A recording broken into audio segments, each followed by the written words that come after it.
Well,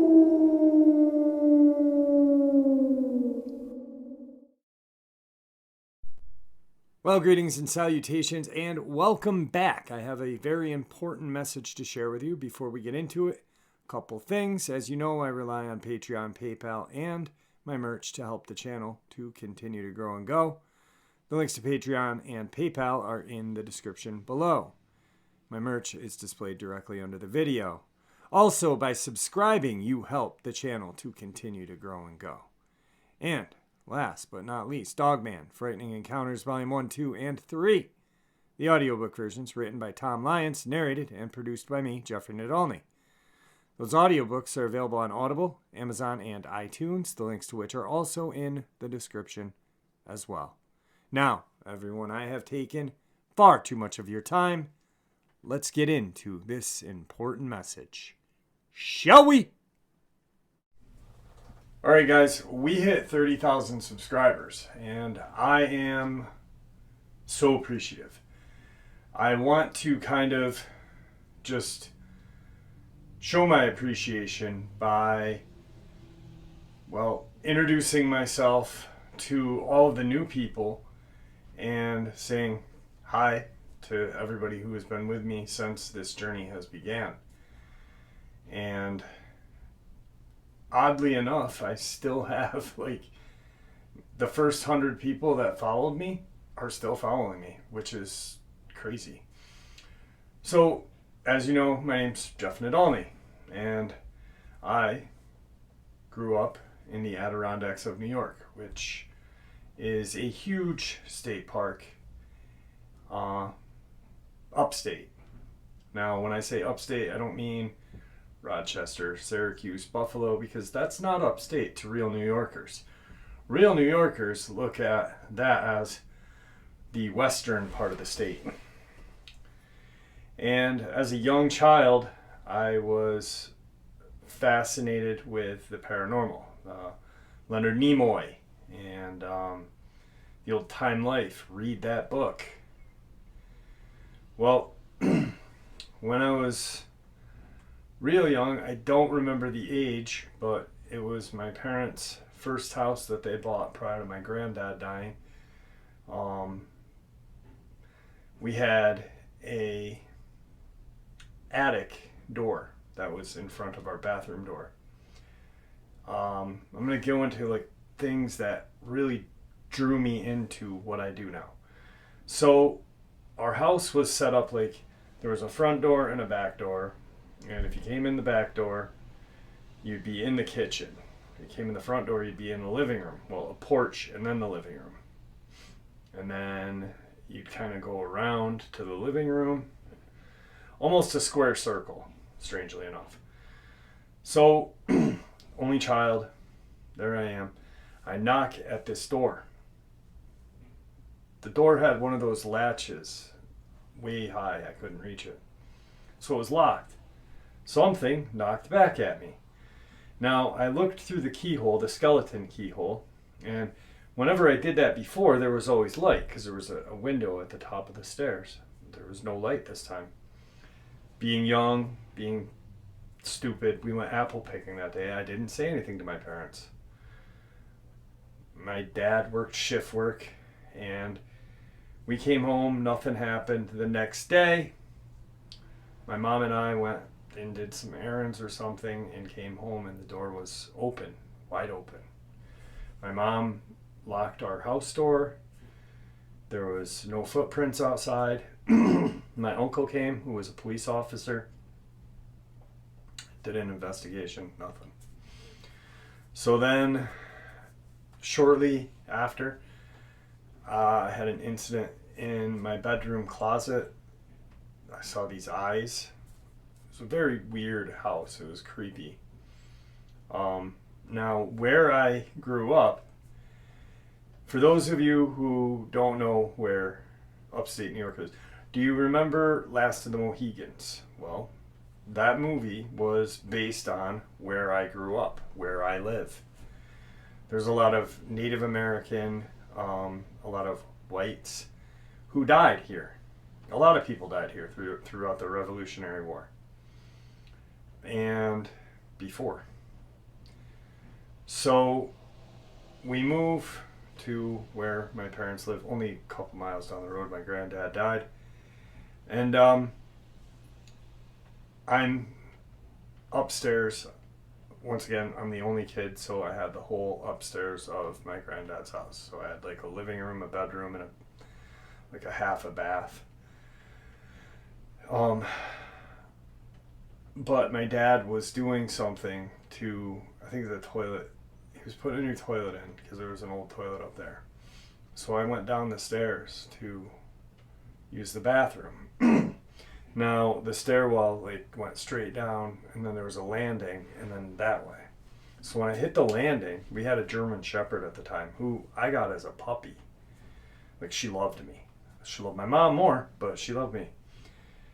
What appeared to be her was lying in this lazy boy, and she was growling at me, like this evil, terrifying growl. I couldn't move. I was scared. I was petrified, actually, because it was almost like I knew in my head that if I moved, she was going to attack me.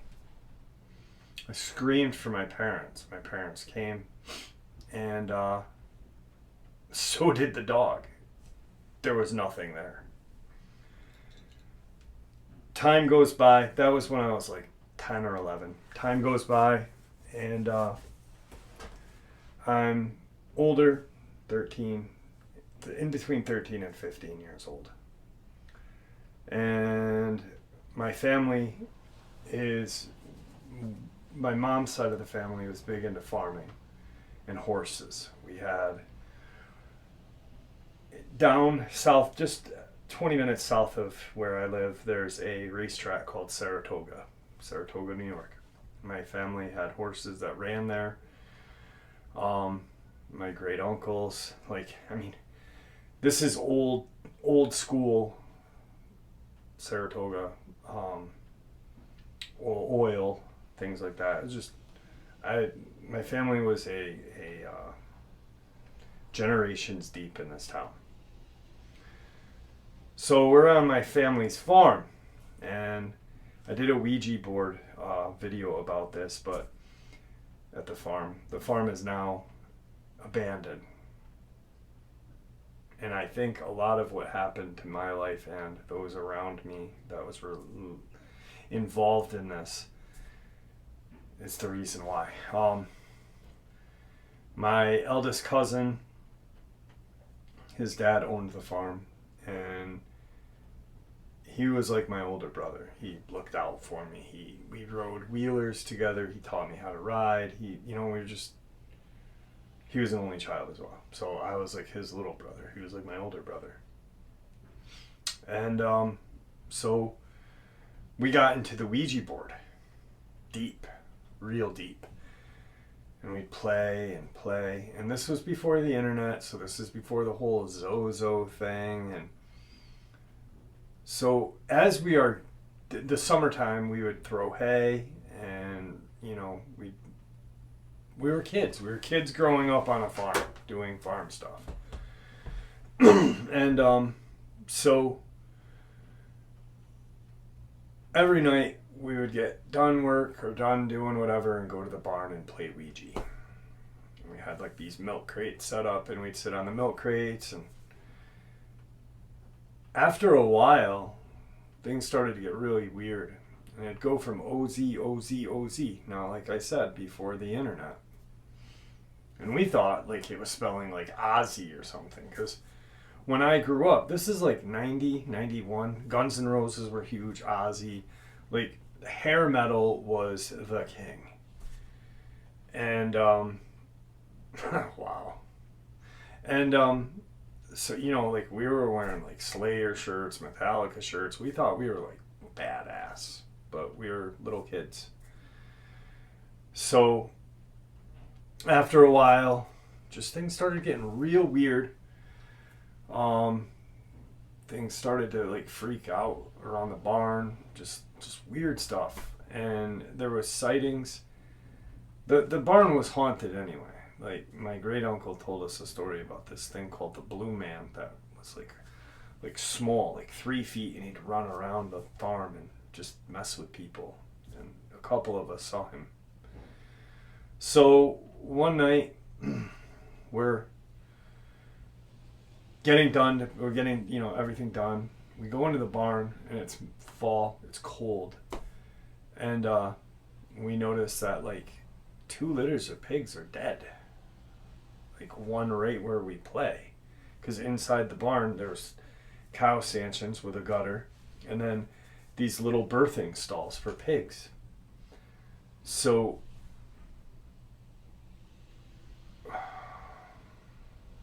my oldest cousin, thought it would be funny or cool to take a baby dead pig and put its blood on a board.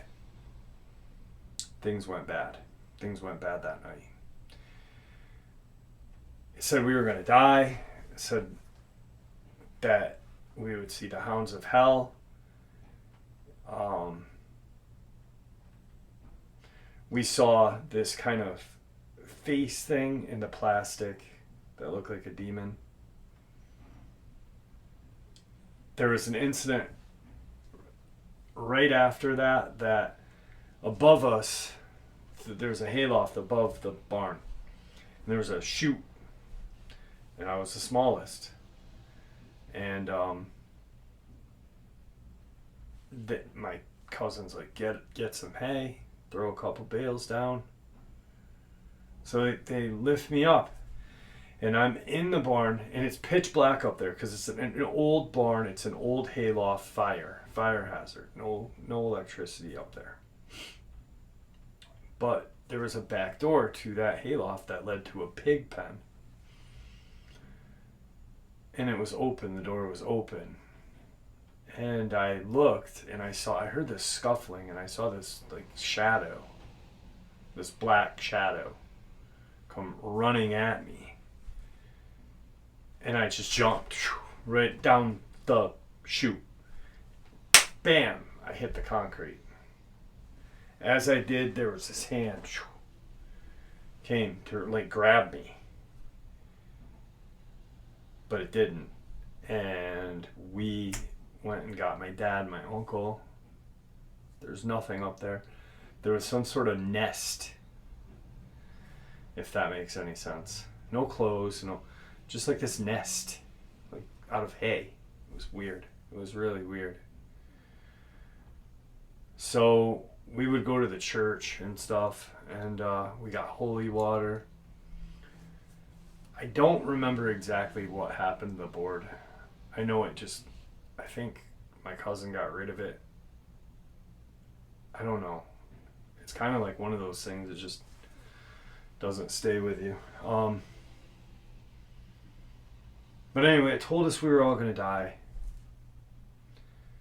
And one night we were playing again. We went up to the house, and it was me, my 2 cousins, Mel, John, and our friend Nick. Nick woke up covered in sweat, saying that he saw the hounds of hell in a dream. Mel would never say anything. Mel was like my older brother, cousin, but he was always just this badass dude. Like, he's farmer kid, farmer tough. Actually, his nickname was Tuffy because he was playing with a hatchet when he was little and cut his thumb off, and he carried it up the barn road to his house and went, I think I hurt myself. Didn't cry or nothing. So I get older, and we all kind of go our own ways. Mel gets married. I don't know. Things happen. Jay dies. John, my cousin, dies of cancer, young. Nick goes out to... He is mentally, spiritually, and if maybe physically dead by now, I don't know. But he went to a different state and became a male prostitute, which was weird because, like, I don't know, if you knew him, you'd be like, what? my cousin Mel died. He was crushed in a tractor trailer incident. Tractor trailer crushed him on New Year's Day. Then the barn just is no more. It's there, but there's nothing. So now that's when I was like, 15, somewhere around there. I'm doing my own stuff. My friends and I are out, and there's me, my friend Martin, Gabe's driving a car, big Caprice. These two girls are with us, Martin's girlfriend, my girlfriend. We're listening to Biohazard, the new one, the newest album. It just came out, so it's the newest album. Punishment, I think one of the songs was called. The album was cool. Anyway, New York City hardcore band. So we are in this cul-de-sac, all sitting there. There's these skeleton houses that are just getting built. And now we're on the inside. So like, imagine like a U. So like a U, right? You pull in and you go around. And the houses are on this side of the road. We're on this side.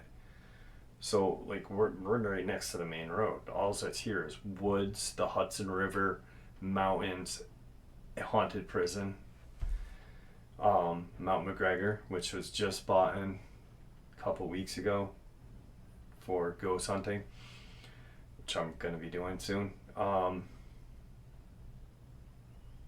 we hear these howls, scream thing. And I'm in the front of the car just listening to music, smoked cigarettes at the time because I thought it was cool. And the girls are like, vampire! Because it was the 90s, vampires were big then.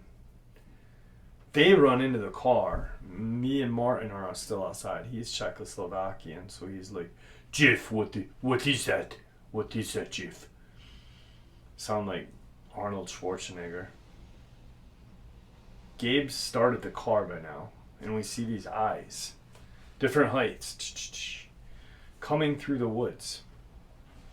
I'm watching them, and there's some down still, and there's some in front of us. So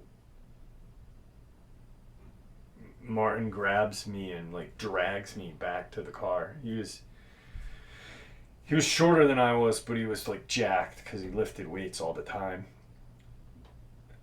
We're pulling out, and this creature comes out of the woods.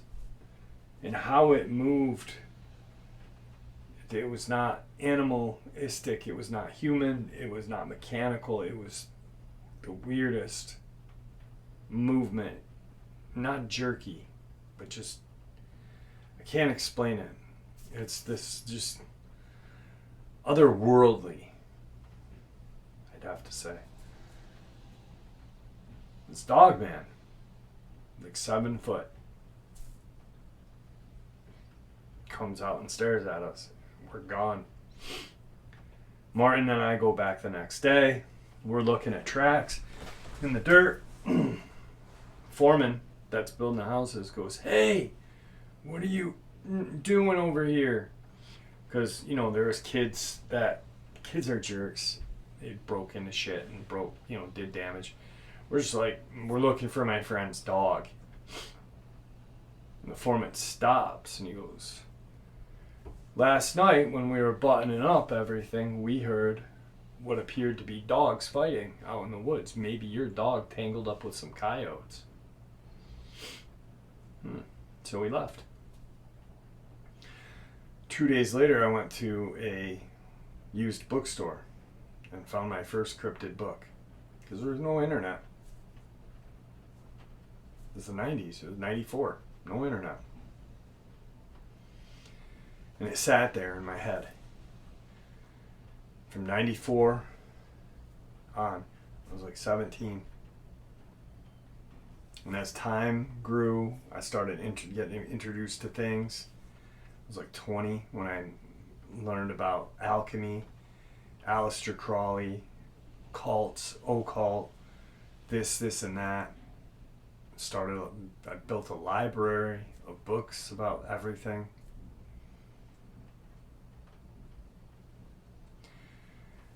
And things just progressed. I had some other weird incidents that make no sense. Sorry for pausing quick. I had to get a drink. I was like 20, and I was up in Maine. My family has a house up there. I'd wait tables up there in the summer, some summers. Wow.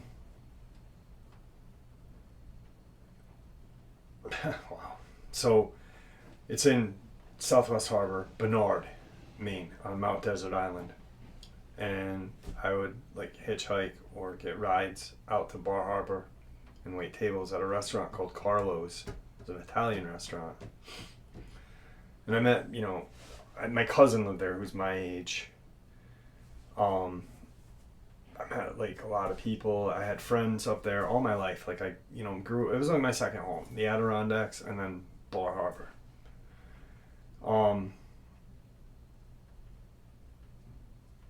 One night I'm walking to meet these girls. It was Halloween, actually. I'm walking to meet these girls at this girl's house because we were going to watch the Rocky Horror Picture Show. And I had like a 3-mile, maybe 4-mile walk ahead of me. And I'm walking, it's pitch black, and I'm on Somme Sound. Somme Sound is a haunted spot on this island. It's the deepest part of the Atlantic on the East Coast as well. And there was supposedly a witch out there back in the day. Well, I'm walking down the road and I see this like bright light coming at me, and I think it's a car. Hours later, I ended up at this girl's doorstep. I have no idea how I got there. I don't remember the walk. I was wicked late. The walk should have only taken me like 35-40 minutes. I was there like 2.5 hours late. Just things progressed, and I started getting really super into everything paranormal, everything conspiracy, just everything that is not mainstream. And then I got sick. I got married and had 2 beautiful daughters. And then I got sick. I ended up losing everything that I had. Everything when I was growing up.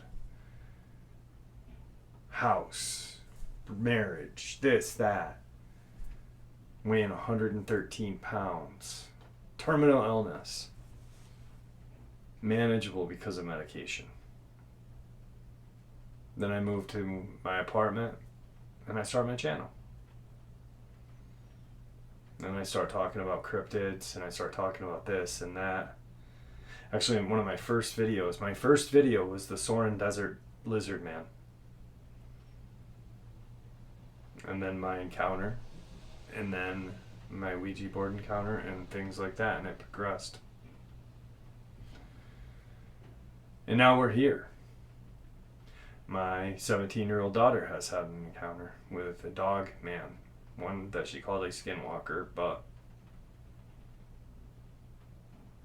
and I am blessed and honored to meet all of you. I have met so many amazing people through these couple of years doing this, and I'd never change it for the world. You guys have really, you and me have really created something great here, this channel. I want to start a outreach program for people who have had encounters. I'm working with someone right now. I haven't contacted her in a week or 2 now because I've been so crazy busy. But things are progressing wonderfully, and I owe it all to you guys. You guys are the power that pushes me to do this day in and day out. contact law enforcement and ask them why they're lying. Not only do I narrate encounters, but I interview people who have had encounters. I look at these maulings, these missing people, these this, all Dogman, Bigfoot, any kind of relation, but it's all connected. Why? Because it doesn't make sense. So that's where we're at. 30,000 subscribers. And the next time I make one of these videos, it's going to be at 50 because of you guys. So with that, I want to thank you all, because I couldn't do it without you. You honestly really push me forward every day. So thank you. And may the Great Spirit watch over us all. And may He guide us down that path that we call life.